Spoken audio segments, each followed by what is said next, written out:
ಈ ಶಿವರಾತ್ರಿ ಕಾರ್ಯಕ್ರಮ, ಈ ಕಾರ್ಯಕ್ರಮದ ದಿವ್ಯ ಸಾನ್ನಿಧ್ಯವನ್ನು ವಹಿಸಿರ್ತಕ್ಕಂಥ ಪರಮ ಪೂಜ್ಯ ಶ್ರೀ ಬಸವಾನಂದ ಸ್ವಾಮೀಜಿಯವರಿಗೆ ಶರಣಗಳಲ್ಲಿ ನಾನು ಅವರ ಚರಣಗಳಲ್ಲಿ ನಮಸ್ಕರಿಸುತ್ತಾ, ವೇದಿಕೆ ಮೇಲೆ ಆಸೀನರಾದಂಥ ಎಲ್ಲ ಗಣ್ಯರು ಕೂಡ ನಮಸ್ಕಾರಗಳು. ಅದೇ ರೀತಿ ವೇದಿಕೆ ಮುಂಭಾಗದಲ್ಲಿ ಆಸೀನರಾದಂಥ ಎಲ್ಲ ಹಿರಿಯರೆಲ್ಲರಿಗೂ ವಂದಿಸುತ್ತಾ, ನನ್ನ ಕೆಲವು ಅನುಭವಗಳನ್ನು ಇವತ್ತು ಮಧ್ಯಾಹ್ನ ಏನು ವೀಕ್ಷಣೆ ಮಾಡಿದ್ದೀನಿ ಇಲ್ಲಿ ಹಂಚ್ಕೋಬೇಕಂತ ನನಗೆ ಒಂದು ಬಹಳ ಆಸೆ. ಈಗ ಸಹೋದರಿಯವರು ಹೇಳಿದ್ರು 18 ವರ್ಷದಿಂದ ಯೋಗ ಕ್ಲಾಸ್ ಮಾಡ್ತಾರೆ, ಇವರು ಮುಖ್ಯ ಪಾತ್ರ ಇದ್ದಾರೆ ಅಂತೇಳಿ. ನನ್ನ ಸಾಧನೆ ಏನೂ ಅಲ್ಲ, ಇನ್ನೂ ಸಾಧಿಸೋದು ಬಹಳಷ್ಟಿದೆ.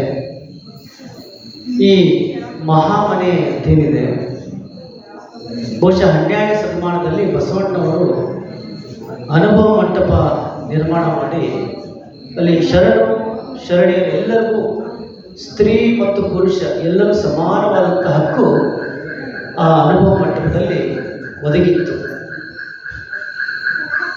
ನಾವು ಈಗ ಮಂಜುನಾಥ್ ಅವರು ಸಹಿತ ಮಡವಾಳ ಮಚ್ಚೇರ ಬಗ್ಗೆ ಮತ್ತು 12ನೇ ಶತಮಾನದ ಒಂದು ಕಥೆಯನ್ನು ವಿಸ್ತಾರವಾಗಿ ತಿಳಿಸ್ಕೊಟ್ರು.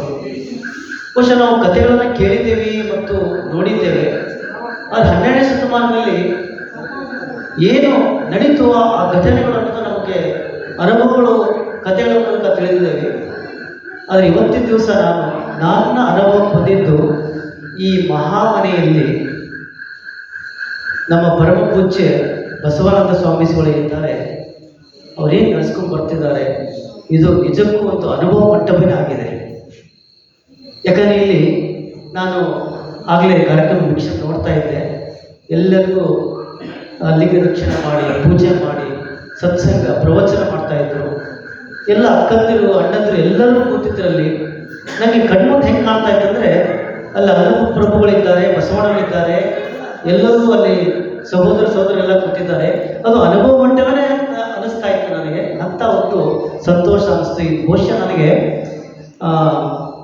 ಮೋಸ್ಟ್ಲಿ ನಾನು ಸ್ವಾಮೀಜಿಯವರು ನಾನು ಕರೆ ಮಾಡಿ ಕಾರ್ಯಕ್ರಮ ಬರಬೇಕು ಅಂತ ಹೇಳಿದಾಗ ಭಾಳ ಸಂತೋಷದಿಂದ ನನ್ನ ಸೌಭಾಗ್ಯ ಅಂತ ತಿಳ್ಕೊಂಡು ನಾನು ಆಗಮಿಸಿದೆ.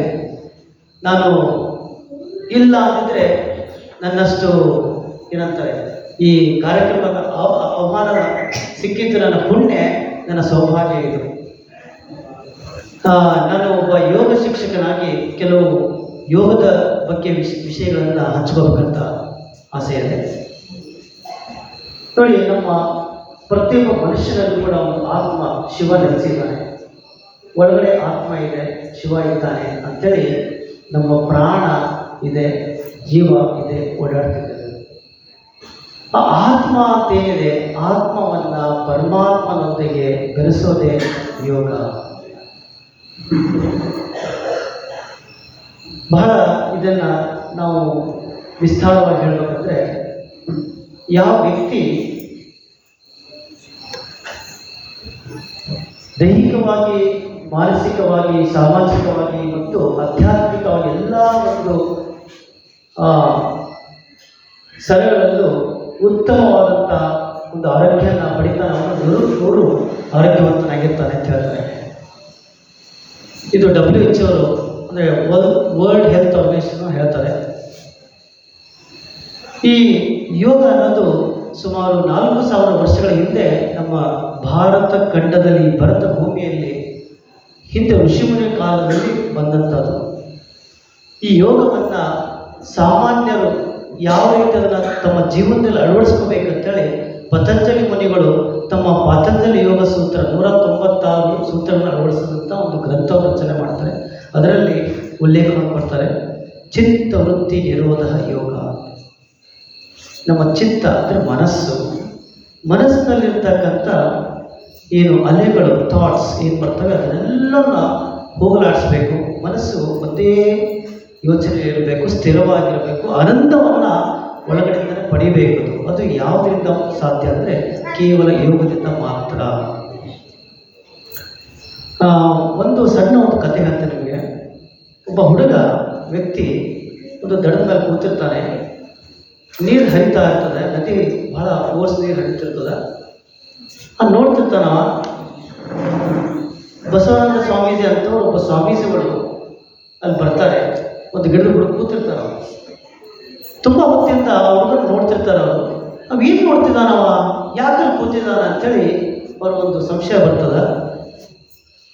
ಬಂದು ಆ ಹುಡುಗಕ್ಕೆ ಅದು ಯಾಕಪ್ಪ ತುಂಬ ಹೊತ್ತಿಂದ ನಾನು ಕೂತಿದ್ಯಾ, ಏನು ಮಾಡ್ತಾ ಇದೀಯ, ಯಾಕೆ ಅಲ್ಲಿ ಯಾಕೆ ಕೂತಿದ್ಯಾ, ಏನು ಸುಮ್ಮನೆ ಕೂತಿದ್ಯಲ್ಲ, ಏನು ಕೆಲಸ ಇಲ್ಲ, ಇಲ್ಲಿ ಯಾಕೆ ಕೂತಿದ್ಯಾ ಅಂತ ಹೇಳಿ ಅವಾಗ ಹೇಳ್ತಾನೆ, ಸ್ವಾಮೀಜಿ ಈ ನೀರು ಹರಿತಾ ಇದೆಯಲ್ಲ, ಆ ಹರಿಯೋ ನೀರು ಯಾವಾಗ ನಿಲ್ತದಂತ ನೋಡ್ತಾ ಇದ್ದಾನೆ.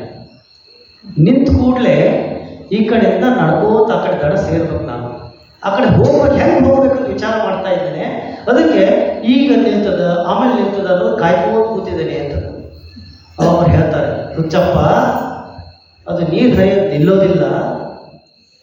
ನೀ ಏನು ಗುರಿ ಇಟ್ಕೊಂಡಿದೆಯಲ್ಲ, ಈ ದಡದಿಂದ ಆ ಕಡೆ ದಡ ಮುಟ್ಟಬೇಕನ್ನೋದನ್ನು ನೀರು ಹರಿಯುವಾಗಲೇ ನೀನು ನಿನ್ನ ಬುದ್ಧಿವಂತಿಕೆಯಿಂದ ನೀನು ದಾಟಬೇಕು ವಿನಃ ನೀ ಕಾಯ್ಕೊಂತ ಕೂತ್ರೆ ನಿನ್ನಷ್ಟು ಮೂರ್ಖ ಯಾರಿಲ್ಲ ಅಂತ. ಹಂಗೆ ನಮ್ಮ ಜೀವನದೊಳಗೆ ನಾವು ಎಲ್ಲ ಮುಗಿದ ಮೇಲೆ ಕೊನೆಗೆ ನಾನು ಸತ್ಸಂಗ ಪ್ರವಚನದಲ್ಲಿ ಭಾಗಿಯಾಗ್ತೀನಿ ಅನ್ನೋಕ್ಕಿಂತ ನಮ್ಮ ಕಾರ್ಯಗಳು ಜೀವನದಲ್ಲಿ ಏನು ಮಾಡ್ತಾ ಇರ್ತೇವೆ ಮಾಡ್ಕೊಂತಾನೆ ಸತ್ಸಂಗ, ಪ್ರವಚನ, ಯೋಗ, ಪ್ರಾಣಾಯಾಮ, ಧ್ಯಾನ ಇವುಗಳಲ್ಲೂ ಕೂಡ ನಾವು ಭಾಗಿಯಾಗ್ತಾ ಇದ್ದರೆ ನಮ್ಮಷ್ಟು ಸುಖಿ, ನಮ್ಮಷ್ಟು ಆನಂದ, ನಮ್ಮಷ್ಟು ಆರೋಗ್ಯವಂತ ವ್ಯಕ್ತಿ ಬೇರೆ ಯಾರೂ ಇಲ್ಲ ಅಂತಂತೆ. ಯೋಗ ಅಂದ ಕೂಡಲೇ ಯೋಗದಲ್ಲಿ ನೋಡಿ ಒಂದು ಗಿಡ ಇದೆ, ಕಾಂಡ ದೊಡ್ಡದಂಥ ಕಾಂಡ, ಬಿಗಿಯಾದಂಥ ಕಾಂಡ ಇದೆ, ಒಂದು ಬ್ರಾಂಚಸ್ ಇದಾವೆ ಅದರಲ್ಲಿ, ಕೊಂಬೆಗಳು. ಅದೊಂದು ಮಾವಿನ ಗಿಡ. ಆ ಕೊಂಬೆಯಲ್ಲಿ ಯಾವುದೇ ಕೊಂಬೆಯಿಂದನೂ ಹಣ್ಣು ಹರಿದ್ರೂ ಒಂದೇ ರುಚಿ ಇರ್ತದೆ. ಈ ಬಲಗಡೆಯಿಂದ ಹರಿದ್ರೂ ಒಂದೇ ಹಣ್ಣು, ಎಡಗಡೆಯಿಂದ ಹರಿದ್ರೂ ಒಂದೇ ಹಣ್ಣು, ಹಿಂದೆ ಮುಂದೆ ಯಾವುದೇ ಕೊಂಬೆಯಿಂದನೂ ಹಣ್ಣು ಹರಿದ್ರೂ ಕೂಡ ರುಚಿ ಒಂದೇ, ಅದೇ ಮಾವಿನ ಹಣ್ಣು, ಬೇರೆ ರುಚಿ ಬರೋದಿಲ್ಲ. ಹಾಗೆ ಯೋಗದಲ್ಲಿ ಮಾರ್ಗಗಳು ಬೇರೆ ಬೇರೆ, ಆದರೆ ಗುರಿ ಮೋಕ್ಷ ಒಂದೇ ಆಗಿರ್ತದೆ. ಈ ಕಾಂಡ ಅಂತ ಏನು ಹೇಳಿದೆ ನಾನು, ಅದನ್ನು ಯೋಗ ಅಂತ ತಿಳ್ಕೊಳ್ಳೋಣ. ರೆಂಬೆ ಕೊಂಬೆಗಳಿರ್ತವೆ, ಅದು ವಿವಿಧ ಬಗೆಯ ಯೋಗ, ಕರ್ಮಯೋಗ, ಭಕ್ತಿ ಯೋಗ, ಜ್ಞಾನ ಯೋಗ ಮತ್ತು ರಾಜಯೋಗ, 4 ಯೋಗಗಳಿರ್ತವೆ. ಯಾವುದೇ ವ್ಯಕ್ತಿ ಯಾವುದೇ ಮಾರ್ಗದಿಂದ ಹೋದರೂ ಸಹಿತ ಸಾಧಿಸ್ತಾನೆ, ಸಾಧನೆ ಮಾಡ್ತಾನೆ, ಮೋಕ್ಷವನ್ನು ಪಡಿತಾನೆ. ಕರ್ಮಯೋಗಿಗಳು ಕರ್ಮದಿಂದ ತಮ್ಮ ಸಾಧಿಸ್ಕೊತಾರೆ, ಸಾಧನೆ ಮಾಡ್ತಾರೆ. ಅದೇ ರೀತಿ ಭಕ್ತಿ ಮಾರ್ಗದಲ್ಲಿ ಹೋಗಿ ನಡೆದು ಭಕ್ತಿ ಯೋಗದಿಂದ ಮೋಕ್ಷವನ್ನು ಪಡಿತಾರೆ, ಸಾಧಿಸ್ತಾರೆ. ಅದೇ ರೀತಿ ಜ್ಞಾನ ಯೋಗ ಮತ್ತು ರಾಜಯೋಗ. ಬಹುಶಃ ನನಗೆ ಅನಿಸ್ತದೆ, ಪರಮ ಪೂಜ್ಯ ಬಸವಾನಂದ ಸ್ವಾಮೀಜಿಗಳು ಏನಿಲ್ಲಿ ದಿವ್ಯ ಸಾನ್ನಿಧ್ಯ ವಹಿಸಿದ್ದಾರೆ. ಅವರ ಕರ್ಮಯೋಗಿಗಳು ಇದ್ದಾರೆ, ಭಕ್ತಿ ಯೋಗಿಗಳು ಇದ್ದಾರೆ, ಧ್ಯಾನ ಯೋಗಿಗಳಿದ್ದಾರೆ. ಇಂಥ ಒಬ್ಬ ಮಹಾನ್ ವ್ಯಕ್ತಿ ಅವರ ಜೊತೆಯಲ್ಲಿ ನಾನು ಈ ವೇದಿಕೆಯನ್ನು ಹಂಚ್ಕೊಂಡಿದ್ದೆ, ನನ್ನ ಪುಣ್ಯ ಇದು. ಈ ವೇದಿಕೆ ಮೇಲಿದ್ದೇನೆ. ದಯಮಾಡಿ ತಮ್ಮೆಲ್ಲರೊಂದು ವಿನಂತಿ, ಬಸವಾನಂದ ಸ್ವಾಮೀಜಿಯವರು ಈ ಒಂದು ಮಹಾಮನೆಯಲ್ಲಿ ಎಲ್ಲರಿಗೂ ಆರೋಗ್ಯವನ್ನು ಕೊಡ್ತಾ ಇದ್ದಾರೆ. ನಿಸರ್ಗೋಪಚಾರ ನೋಡಿ, ಯೋಗ ಮತ್ತು ನಿಸರ್ಗೋಪಚಾರ ಎರಡಕ್ಕೂ ಅನನ್ಯವಾದಂಥ ಸಂಬಂಧ ಅದ.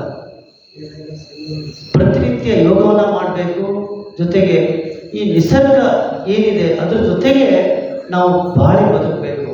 ನಿಸರ್ಗದಿಂದ ಉಪಚಾರವನ್ನು ಮಾಡಿಕೊಂಡಾಗ ನಮ್ಮ ದೈಹಿಕವಾದಂಥ ಈ ದೇಹ ಬಲಯುತವಾಗ್ತದೆ, ಮನಸ್ಸು ಕೂಡ ಭಾಳ ಸ್ಥಿರವಾಗಿ, ಆನಂದಮಯವಾಗಿ, ಆರೋಗ್ಯಯುತವಾಗಿ ಇರಲಿಕ್ಕೆ ಸಾಧ್ಯ. ಬಹುಶಃ ನಾವು ಮಾತಾಡ್ತಾ ಇದ್ದು ನಾವು ಮಾತಾಡಬೇಕಾಗ್ತದೆ, ಭಾಳ ಸಮಯದ ಅಭಾವ ಇದೆ. ನಾನು ಹೀಗೆ ಮಾತಾಡ್ತಾ ಇದ್ದೆ, ಅಷ್ಟರಲ್ಲಿ ಕುರ್ಚಿಗಳು ಮಲಗ್ಬೋದು, ನಾನು ಇಲ್ಲೇ ಹೀಗೆ ನಿಂತಲ್ಲೇ ತೋರಿಸ್ಬೋದು, ಆಗುವಂಥ ಚಾನ್ಸಸ್ ಇದ್ದಾರೆ. ಸೊ ದಯಮಾಡಿ ನಾನು ನನ್ನ ಮಾತಿಗೆ ನಾನು ಇಲ್ಲಿ ವಿರಾಮ ಹೇಳ್ತಾ ಇದ್ದೇನೆ.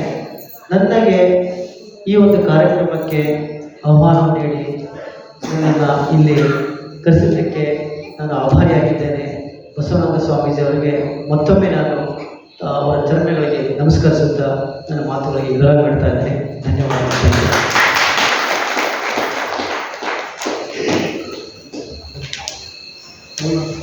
ಮುಖ್ಯ ಅತಿಥಿ ಅತಿಥಿಯಾಗಿ ಆಗಮಿಸಿ ನಮ್ಮೆಲ್ಲರನ್ನ ಉದ್ದೇಶಿಸಿ ಮಾತನಾಡಿದಂತಹ ಯೋಗ ಶಿಕ್ಷಕರು ಹಾಗೂ ಮಲ್ಲಸಜ್ಜನ ಆಂಗ್ಲ ಮಾಧ್ಯಮ ಪ್ರೌಢಶಾಲೆಯ ಮುಖ್ಯೋಪಾಧ್ಯಾಯರಾದಂಥ ಶ್ರೀಯುತ ಮಂಜುನಾಥ್ ಹೋಗಾರ ಸಹೋದರರಿಗೆ ನಾನು ಧನ್ಯವಾದಗಳನ್ನು ಹೇಳಿದ್ದೇನೆ.